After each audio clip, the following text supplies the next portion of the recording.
ay nagsumiti ng ating permit sa City Hall. Nagpa-receive po tayo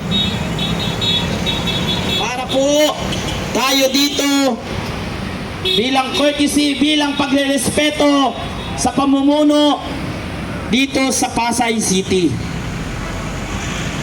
Subalit, sabi ng minsan ng ating mga kapulisan, ang kailangan nila ay ang sagot. Pero pag paulit-ulit man tayong pupunta sa opisina nila, ang sabi, hindi sila nagbibigay ng paper trail. Ito po mga kasama, mapabigyan man tayo, hindi, tuloy-tuloy po ang ating isinasagawang pagtitipon dito dahil karapatan po ng bawat ordinaryong Pilipino na magpahayag ng saloobin laban sa gobyerno, laban sa namumuno kung sa tingin natin ay hindi na tama at kung hindi na sa wasto ang pagpapatakbo sa ating bayan. Yang mga yama politikong yan, wala namang pakialam sa atin yan. Dahil pag na-hospital yan, naka-private yan. Tayong mga mahihirap, pag na-hospital ka, pipila ka. Kung hindi ka pa mag 50-50, hindi ka patatanggapin. Kaya sino ang kikilos? Tayong mga ordinaryong Pilipino dahil tayo ang naapektuhan sa nangyayaring korupsyon sa ating bansa. Alam niyo po, tulad ng sinasabi ko palagi, ang ating mga kapulisan nandyan yan para protektahan tayo. Kaya maraming salamat po sa ating mga kapulisan. Pero alam ko, kung ang mga kapulisan ay hindi ngayon naka-uniforme, malamang kasama natin sila ngayon.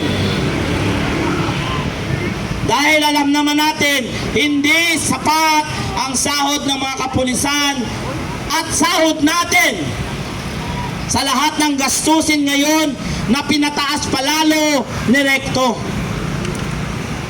Alam niyo po, sa mga kasamahan ko mga kapulisan dyan, magkakaibigan tayo. Pero alam ko, ang saloobin ninyo, pagod na kayo, pagod na rin kami. Pero nandito pa rin kami, nandyan pa rin kayo, dahil pareho tayong may pinaglalaban. Ipinaglalaban ninyo ang kapayapaan. Kami naman, ipinaglalaban namin ang ating inang bayan.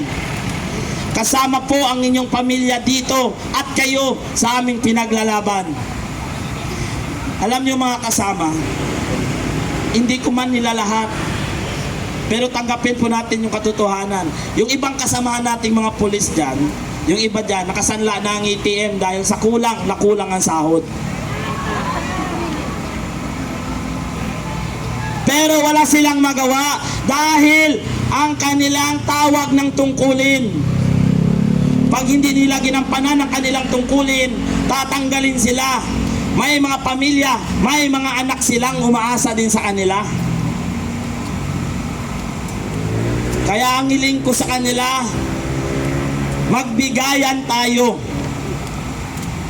Respetuhin namin kayo bilang mga kapulisan at tagapagsilbi ng kapayapaan dito sa lugar na ito. Pero rerespetuhin din po ang bawat pahayag ng bawat isa na naririto ngayon. Dahil ito ay sa loobin ng bawat ordinaryong Pilipino na nagmamahal sa kanilang bayan. Ngayon po, tatawagin ko po ang palagi kong kasama rito na kung hindi dahil sa kanya, hindi mangyayari ang gabi-gabing itong ginagawa namin. At ginagagawin pa natin sa matagal na panahon. Hanggat hindi natin nakakamit ang tunay na gusto nating mangyari. Walang iba, tatawagin ko na po, walang iba kundi si Konsehal Tatay Rani Lodobeca. Yun po, walang script yun ha. Hindi siya handa doon. Bigla ko na siyang tinawag. Yes, maraming salamat Ka Benji. Isang mapagpalang gabi sa atin pong lahat. Maraming salamat po at nandito po kayo. Alam nyo ho, itong araw na to ay napaka-tensyonadong araw.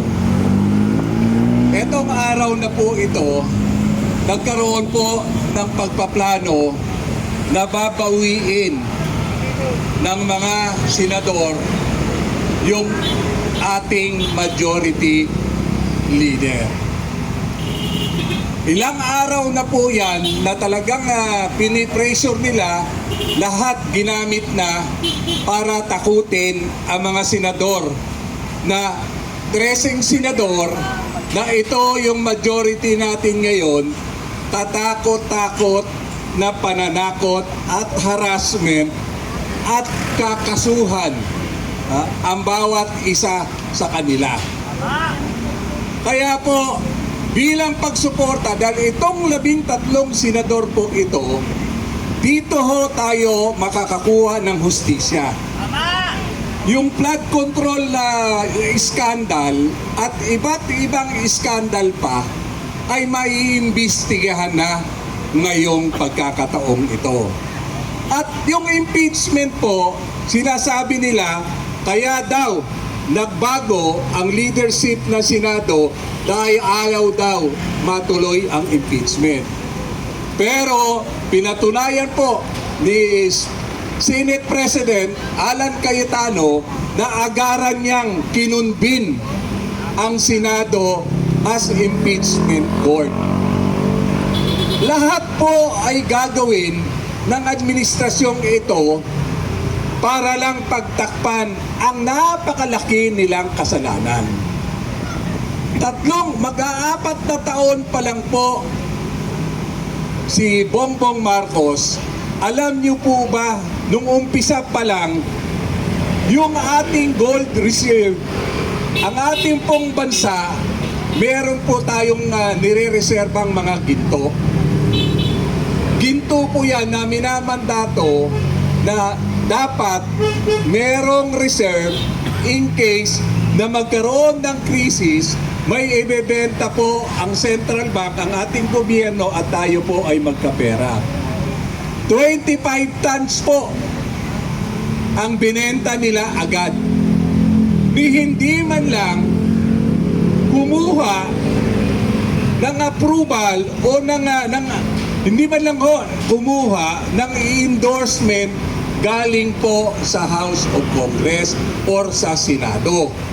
Bago mo kasi gagalawin yung mga reserva ho natin, dapat may pahintulot po ang ating Kongreso at ang ating pong Senado. Alam nyo ba kung magkano halaga ng 25 tons na gold? 125 billion. Oho, narinig nyo ho ba yun? Na nireport nila sa taong bayan?